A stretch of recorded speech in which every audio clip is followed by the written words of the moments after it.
लोकसभा चुनाव के लिए 4 मरहले की वोटिंग हो चुकी है, यानी अब 164 सीट पर 3 मरहलों में वोटिंग होनी बाकी है। पहले मरहले में जहां तरक्की, करप्शन, परिवार के मुद्दे हावी थे, अब ये मुद्दे हिंदू मुसलमान की सियासत में तब्दील हो गए हैं, जैसा अब तक होता रहा है।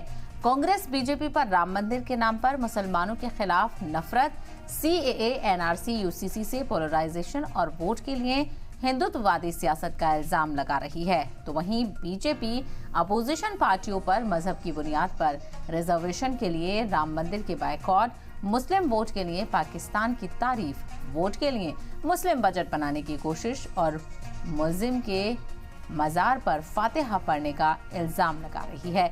ऐसे में सवाल यही है कि पहले मरहले की वोटिंग के बाद से ही हिंदू मुसलमान की सियासत क्यों हो रही है। 24 का सरदार में आज बात इसी पर करेंगे। बिना हिंदू मुसलमान ये चुनाव नहीं आसान। तो लगातार इंतखाबी तशहीर देखने को मिल रही है। अलग अलग गली जान इंतखाबी तशहीर में जुटे हुए हैं और जोरों शोरों से पॉलिटिकल पार्टीज एक दूसरे पर इल्जाम लगाती हुई नजर आ रही हैं। इसी को लेकर चर्चा करते हैं। कुछ खास मेहमान हमारे साथ जुड़ गए हैं, उनका तारुफ भी आपसे करा देते हैं। इस वक्त हमारे साथ जुड़ गए हैं, सबसे पहले विकास श्रीवास्तव हमारे साथ जुड़ गए हैं, स्पोक्स पर्सन है कांग्रेस के। खेमचंद शर्मा स्पोक्स पर्सन है बीजेपी के। केसी मलकानिया सीनियर जर्नलिस्ट हैं और सैयद जवाद पॉलिटिकल एनालिस्ट हैं। आप सभी का बहुत इस्तकबाल है। सबसे पहले शुरुआत करना चाहूंगी खेमचंद शर्मा जी। लगातार सियासी बयानबाजियां देखने को मिल रही हैं और विपक्ष की तरफ से इल्जाम लगाया जा रहा है ये जो हिंदू मुसलमान को लेकर सियासत शुरू की है वो बीजेपी ने शुरू की। पहले मरहले में आपको लगा कि वोटिंग हमारे हिमायत में नहीं हो रही है, हमें शायद कुछ फायदा नहीं हो रहा है बुनियादी मुद्दों को लेकर बात करने से, अब कहीं ना कहीं हिंदू मुसलमान का जिक्र करना ही पड़ेगा। नमस्कार, जय हिंद।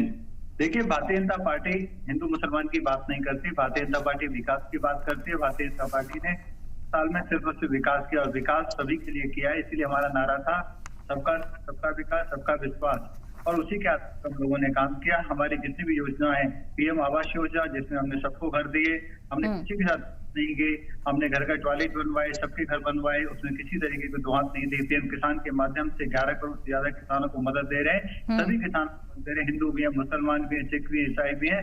आदरणीय प्राइम मिनिस्टर मोदी जी ने मुद्रा लोन दिया, सबको दिया। मुद्रा में बहुत सारे अवसर से लोगों को फायदा हुआ। लखपति दीदी बनाई, सबको बनाया। इसमें मुस्लिम महिलाएं भी हैं, नॉन मुस्लिम महिलाएं भी हैं, हिंदू महिलाएं भी हैं। तो आदरणीय प्राइम मिनिस्टर मोदी ने जितनी भी योजनाएं बनाई वो सबके कल्याण के लिए बनाई। आदरणीय प्राइम मिनिस्टर मोदी जी 140 करोड़ भारतीयों को अपना परिवार समझते हैं, अपना समझते हैं। हमारी पॉलिसी है कि हम सबके लिए काम करेंगे, कि किसी को अपील नहीं करेंगे। वही कांग्रेस अपीजमेंट की पॉलिटिक्स के तहत काम करती है। हम लोगों ने अपीजमेंट की पॉलिटिक्स का विरोध किया, हमने मुसलमानों का विरोध नहीं किया। हम मुसलमानों के विरोधी नहीं है। हम 140 करोड़ भारतीयों को समान समझते हैं, ना किसी को कम समझते हैं, ना किसी को ज्यादा समझते हैं। लेकिन कांग्रेस मुस्लिम फर्स्ट की पॉलिसी के साथ आगे चलना चाहती है। वो सिर्फ और सिर्फ एक वर्ग के लिए काम करना चाहती है और उसमें भी उन्होंने सिर्फ और सिर्फ वोट बैंक के लिए इस्तेमाल किया कुछ नहीं। आप देखेंगे 10 साल में जितना फायदा मुस्लिम वर्ग को हुआ है, माइनॉरिटी वर्ग को हुआ है, उतना 60 साल में उन्होंने दूर नहीं किया। तो भारतीय जनता पार्टी यही एक्सपोज कर रही है कि कांग्रेस मुस्लिम तुष्टीकरण का काम करती है, अपीजमेंट का काम करती है, कट्टरपंथी अपोज करने का काम करती है। इसीलिए जो उनको उठाने चाहिए, जो काम करने चाहिए, तो उन्होंने नहीं किए।